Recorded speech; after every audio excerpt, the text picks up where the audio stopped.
What's that you say? Oh, well, I just got back from the VA having my blood drawn. So I'm feeling a little bit woozy, fam. But we got a lot of news stories to talk about. So the show must go on, even though I had a few pints drained from my arm.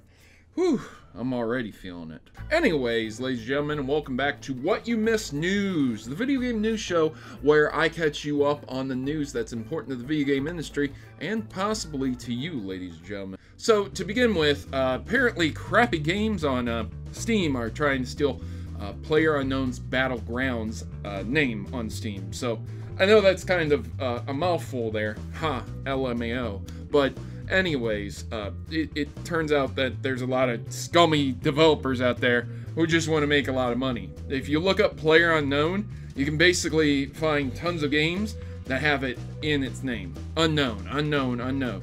And some of these are understandable, but there's some of them that are not. Like, for example, they're showing the example Battle Pixel Survival. When you type in PlayerUnknown Battleground, something pops up. Like, why is that? That's very strange. And if you type in PUBG, this pops up again. So the author of this article is explaining that there are people using tags and putting these things in their names to come up in the search algorithms, more to get their game noticed. Fine, not that great of an idea or a good thing to do, but at the end of the day, that is what's happening. Steam is also no longer accepting Bitcoin. To my younger viewers, this probably means nothing, but Bitcoin is an online currency. It's very strange. It goes up and down, maybe even more volatile than the stock market at times. So you don't need to know anything if you're under the age of 18, essentially, about this. But if you are a big Bitcoin person and you buy and sell things online with it, I guess you're going to have to buy prepaid Steam cards from somewhere else because it will no longer accept Bitcoin either, which maybe it's a bad thing for some people, but there you go. Ryan Reynolds is going to star as Detective Pikachu in the Pokemon movie. I don't know. I thought there was going to be a different star because they had done a story talking about this, and I had already covered this. But apparently, Ryan Reynolds is going to be in Detective Pikachu. So yeah, I guess there's that. If you want the details of the story, you can go ahead and check it out down in the description below, but very strange how this suddenly changed all of a sudden. There's a little mention of the previous story, so maybe I missed something. I don't know. Again, I've got a little bit of a blood loss situation here. I just thought it wasn't going to be anyone else. I thought they had outlined the two lead roles. I guess not. So Pokemon Go trading PvP battles is still on the to-do list, the roadmap to prioritize them. You guys can read over this article. There's a lot to take in on this, and Niantic has been known to just say, oh yeah, we're going to include trading, we're going to include online battles and stuff like that. Yeah, great, wonderful. But have you done it yet? No, you haven't. So come on, when's it going to happen, right? We're almost to completely implementing Generation 3. There's already some Generation 3 Pokemon. There's 50 of them going in, and here's the biggest change to it also. The weather system is coming in. So a dynamic weather system that works with the weather around you will change the in-game weather and potential for the spawning of Pokemon as well. So like I said, there's still no battle, trading, or PvP kind of stuff, but we're almost to Generation 3 being holistically in the game, which is pretty crappy if you really think about it, ladies and gentlemen, because Pokemon Go's been out for a hot minute and we still don't have trading. Hello, Niantic!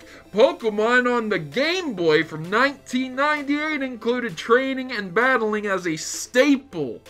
As a staple for the first generation. Why have you not gotten this down yet? I don't know. I don't work for the company, so I'm not going to hassle them. But I think Pokemon Go would have survived a lot longer if they had implemented that first. Anyways, Doom VFR reviews are out. You guys can check out that, and there's a very lot to take in. From what I can take in from these reviews, you can see people playing these games, and you'll notice that there's a green line that goes out, that goes blue whenever you want to move, and you select the location to teleport to within this VR. Now, if it's up to me, ladies and gentlemen, I'd rather just have a controller where I can walk around and move about versus this weird teleporting system. I don't know if I'm alone in this, so please leave your comments, questions, and concerns down in the section below, but they say it's not a bad game. I guess it would be a very weird system to get used to, like motion controls, but there it is, ladies and gentlemen. Minecraft gets a new world record after 2 years. This is in the speedrunning community, and people have learned how to speedrun it through tool-assisted speedruns, where they end up speedrunning it in a little bit above 3 hours. So that's really cool. A lot of people like to speedrun things. Minecraft is no exception. I'm assuming that this is a very vanilla plain speedrun, not tool-assisted. They were just talking about learning these speedruns through a tool-assisted speedrun. So there's a new way to get past the Ender Dragon and stuff like that. So if you're really interested in that, check it out. If you like Minecraft, check it out anyways. It's an interesting read, and it's interesting to see it as well. Destiny 2 has some endgame content locked now behind DLC. So if you haven't bought the DLC, folks, unfortunately, you're going to have to deal with a little bit of a paywall to get to the prestige events, okay? So basically, you can do the highest level things except for the prestige things. So if there's a raid or a nightfall mission or something that you want to do in the prestige mode, you're going to have to get the DLC to unlock that, due to the simple fact that it is increased from the light levels. So originally it was around 300-ish. That was the light level that you could have gotten to. Now it's been increased to 300 to 330, which means that if you can't get up to 330 because the items won't drop at the proper light level because you don't have the DLC, you can't partake in the prestige modes anymore. So if you want it, you have to pay for the DLC. Ladies and gentlemen, this is somewhat grimy, but I can kind of understand this. Hey, at least it's not the loot box debacle that's going on. Which, by the way, because of the legislation in Hawaii, they're stating that they're going to push for games that have loot boxes in it to be restricted to 21-year-olds and older. So that's really unfortunate for those individuals, right? And I'm sure that Destiny is going to fall into that category too, because they do have Bride Ingrams, along with a couple other games like Overwatch. But before we leave the Destiny 2 news, we have a new overpowered gun that is dominating PvP, which is the Prometheus lens. This is an exotic fusion rifle that shoots out a beam, kind of like Cold Heart, but this one is extremely overpowered. So let me explain this. If you played the original Destiny and you played PvP mode, and at times you would get on and there would be the meta of something like Red Death, Suros Regime, the Vex Mytho class. Does anyone remember the Vex Mytho class days? Yeah, this is essentially what it is. So this gun is extremely OP.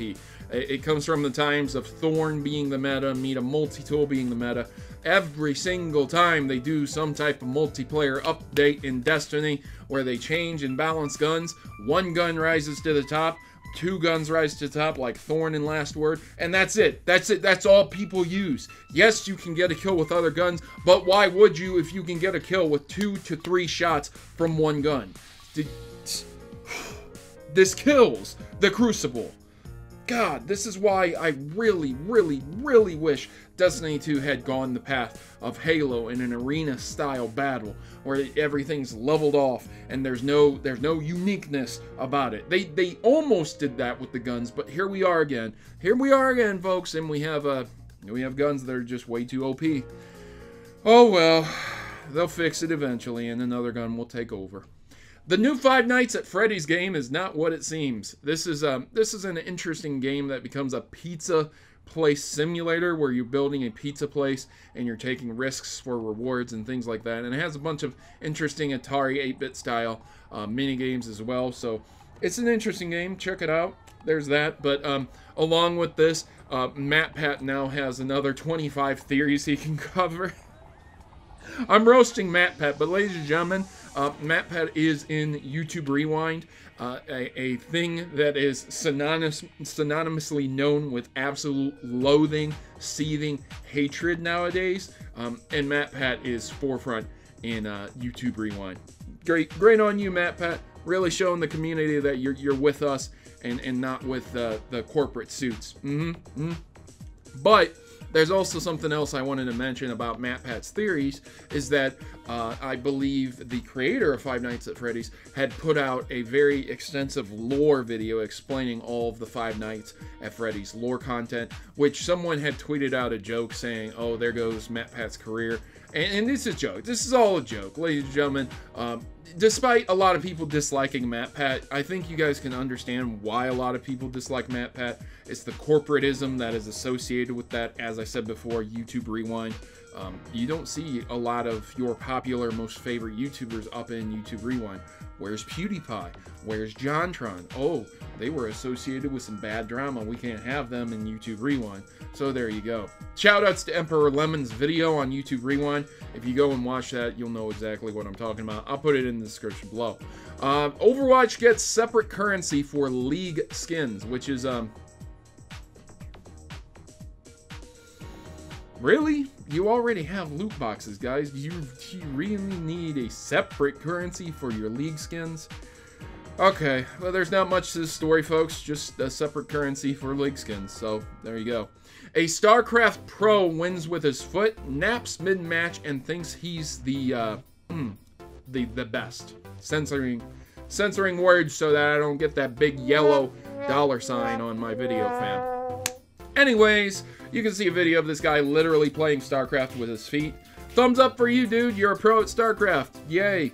If this becomes the pinnacle of your life, I think you're going to be regretting your entire life. So I hope that you take a little bit of humility and understand that today's pro is tomorrow's trash, to be perfectly honest. Where are the Halo 3 champions? Where are the Halo Reach champions?